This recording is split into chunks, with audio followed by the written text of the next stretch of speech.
இன்னைக்கு விளையாட்டுல அந்த செல்லையா பையன் சட்டையை பிடிச்சி இழுத்துட்டான். அதுக்காக அவனை போட்டு அடிச்சிட்டீங்களா? அடிச்சிருந்தா கூட பரவாயில்லையே. ஆத்திரத்துல நான் அறிவு கட்டு போய் அவனை கொன்னுட்டேன்.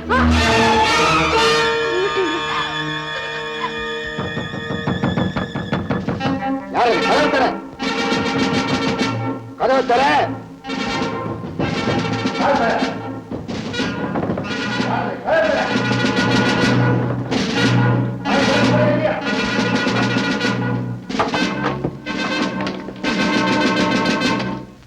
எங்கம்மா உங்க புருஷன்?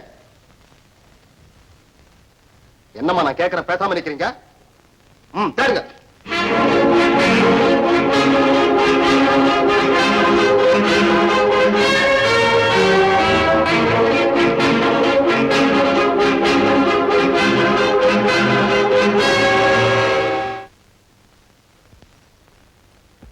திருவள்ளுவர் பாடசாலையின் 15ஆம் ஆண்டு விழாவிற்கு தலைமை தாங்க வந்திருக்கும் மாவட்ட கல்வி அதிகாரி அவர்களுக்கும் பஞ்சாயத்து போர்டு பிரசிடென்ட் அவர்களுக்கும் இந்த பள்ளிக்கூடத்தின் சார்பாகவும் உங்கள் சார்பாகவும் மலர் மாலைகளை அணிவிக்கிறேன்.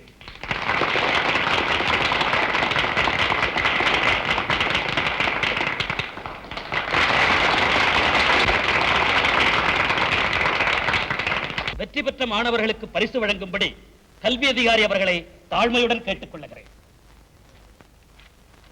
4வது வகுப்பில் முதல் தரமாக தேர்வு பெற்ற மாணவன் கதிரேசன்.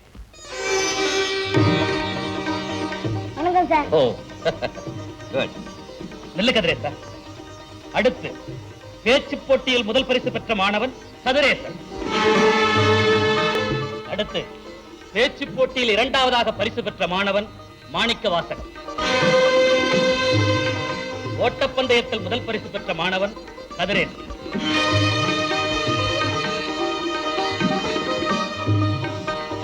நாட்டின் செல்வங்களே, மாணவ மணிகளே, வருங்கால சமுதாயத்தின் தலைவிதியை நிர்ணயிக்க வேண்டிய பொறுப்பு உங்க கையில் தான் இருக்கு. அதனால ஒவ்வொருத்தரும் அக்கறையோட படிச்சு கதிரேசனை போல ஆகணும்னு உங்களை எல்லாம் கேட்டுக்கிறேன். அதே மாதிரி கதிரேசனை போலவே திறமையுள்ள மாணவர்களா ஒவ்வொருத்தரையும் ஆக்கணும்னு ஆசிரியர்களை கேட்டுக்கிறேன். வணக்கம். கல்வி அதிகாரி அவர்கள் திறமையுள்ள மாணவர்களை ஆசிரியர்கள் உருவாக்கி கொடுக்கணும்னு சொன்னாங்க. அது எங்க கடமை. என் வகுப்புல பல மாணவர்கள் படிக்கிறாங்க. கதிரேசனை போல எல்லாரும் முதல் பரிசு வாங்கலைன்னாலும் ஏதோ ஒரு பரிசு வாங்குறாங்க. ஆனா நம்முடைய மதிப்பிற்குரிய மிராசுதார் அவருடைய மகன் மட்டும் எந்த பரிசும் வாங்காம தனியா உட்கார்ந்துகிட்டு இருக்கான். அதை பார்த்தாதான் எனக்கு ரொம்ப வருத்தமா இருக்கு. யோ, நீ வருத்தப்பட்டு பேசல, என்ன அவமானப்படுத்தணுங்கிறதுக்காகவே இப்படி பேசுற நீ? இல்ல, உங்க பையன் நல்லா இருக்கணுங்கிற எண்ணத்துல தான் இப்படி சொன்னேன். ஒரு நாள் உங்க பையன் தவறு செஞ்சான், நான் தண்டிச்சேன். அப்படி செய்தது தப்புன்னு நீங்க என்ன கண்டிச்சீங்க. அதே நேரத்துல தவறு செய்யாத பிள்ளைக்கு தண்டனை கொடுத்ததுக்காக கதிரேசனுடைய தாய்கிட்ட போய் நான் மன்னிப்பு கேட்டேன். அதுக்கு அந்த அம்மா என்ன சொன்னாங்க தெரியுங்களா? வீட்டுல இருக்கிற வரைக்கும் தான் அது எங்க பிள்ளைங்க, பள்ளிக்கூடத்துக்கு வந்துட்டா அது உங்க பிள்ளைங்கன்னு சொன்னாங்க. அதனுடைய பலனை இப்ப நீங்கள்லாம் பார்த்துட்டீங்க இல்லைங்களா? ஒரு பிள்ளை படிச்சு திறமையுள்ள மாணவனா வர்றதுக்கு ஆசிரியர்கள் மட்டும் பாடுபட்டா போதாது, அதுக்கு பெற்றோர்களும் ரொம்ப உதவியா இருக்கணும். இதை எல்லாரும் தெரிஞ்சுக்கணுங்கிறதுக்காக சொன்னனே தவிர யார் மனசையும் புண்படுத்தணுங்கிறதுக்காக சொல்லல. நிறுத்தியா? சொல்றதையும் சொல்லிட்டு நல்ல மாதிரியா பேசுறேன். இந்த வட்டாரத்துக்குள்ள என்னை எதிர்த்து பேசுறேன்னு எவனுமே கிடையாது. வர்றேன்.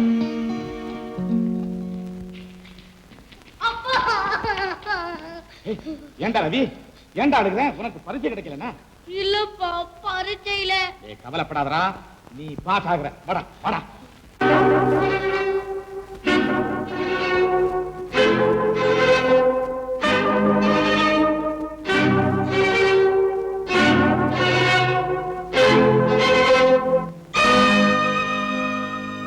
கும்பிடுறேன்.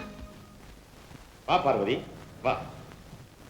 ஐயா கூப்பிட்டதா மூக்க வந்து சொன்னா. ஆமா பார்வதி, நான் தான் கூப்பிட்டு அனுப்பிச்சேன். ஆமா, உன் புருஷனை பத்தி ஏதாவது தகவல் கிடைச்சதா? இல்லைங்க. நானும் விசாரிச்சு பார்த்ததுல அவன் இன்னும் போலீஸ் கையில அகப்படலையா. தலைமறைவாவே தெரியுதானா? அவர் தப்பான வழியில போனாரு. இன்னைக்கு போலீஸுக்கு பயந்து தலைமறைவா திரிகிறார். நான் அவமானத்துக்கு பயந்து ஊருக்குள்ள தலகாட்ட முடியாம நிக்கிறேன். ஒரு குடும்பம் தலை நிமிர்ந்து நடக்கிறதுக்கும் தலை குனிஞ்சி போறதுக்கும் பொம்பளை மட்டும் காரணம் இல்லைங்க, ஆம்பளையும் பொறுப்போட இருக்கணும் இல்லைங்க எஜமா. நடந்ததை நினைச்சு கவலைப்படாத பார்வதி, இனிமே நடக்க வேண்டியதை பாரு. ஏதோ அவன் இருந்தான், மாடு மேய்ச்சு கொண்டு வர்ற சம்பளத்தை சூதாடி தோத்தாலும் 5 10 வீட்டுல கொண்டாந்து கொடுத்தான்.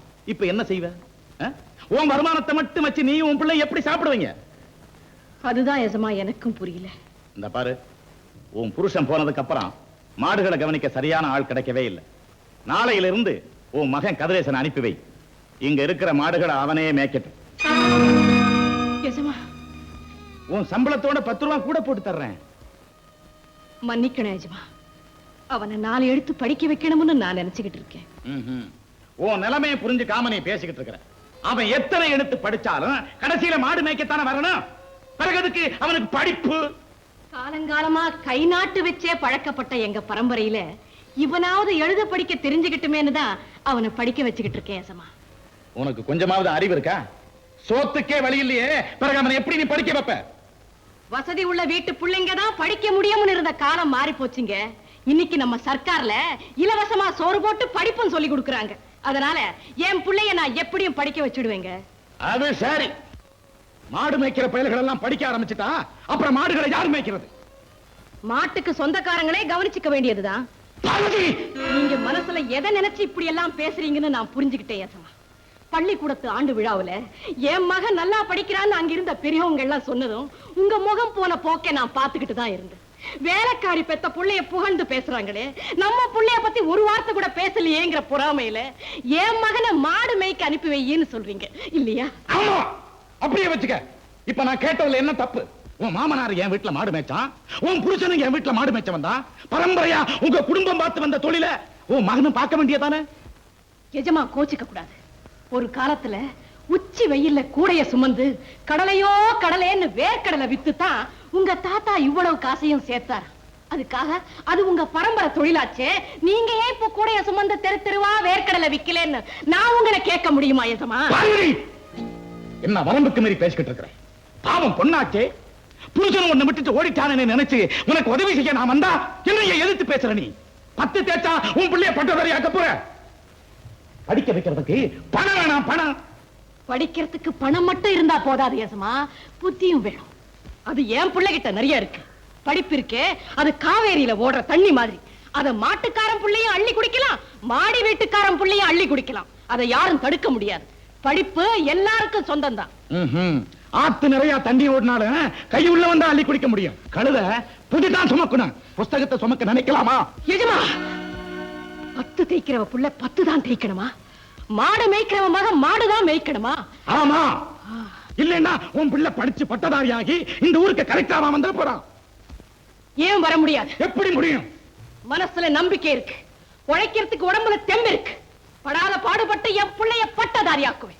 மாட்டுக்கார மகன்னு கேவலமா பேசுனீங்களே, அவர் பெத்த பிள்ளைய கலெக்டர் ஆக்கி உங்க முன்னால கொண்டு வந்து நிறுத்தல. என் பேர் பார்வதி இல்ல. சவாலா விடுற நீ? இனிமே உனக்கு இந்த வீட்டுல வேலை கிடையாது. போ வெளியே. போறேன் எதுமா, நியாயத்தை பேசினேன், அநியாயமா என்ன வெளியே போக சொல்லிட்டீங்க.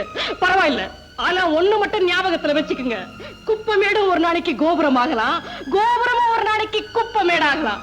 காத்து எப்பவும் உங்க திசையிலேயே அடிச்சுக்கிட்டு இருக்கும்னு நினைக்காதீங்க. அது என்ன போல ஏழைங்க பக்கமும் திருப்பி வீசும். அதை மறந்துடாதீங்க. என் புள்ள கழுதையா? அவன் படிக்க கூடாதா? மாடுதான் மேய்க்கணுமா? பெருசா சொல்லிட்டீங்களே. என் புள்ளைய நான் எப்படியும் படிக்க வச்சிடுவேன். அந்த முருகன் இருக்கான், அவன் பாத்துக்குவான். நீ என்ன நிஜமா? இன்னும் பல வீடியோக்களை காண சன் லைஃப் சேனலை சப்ஸ்கிரைப் பண்ணுங்க.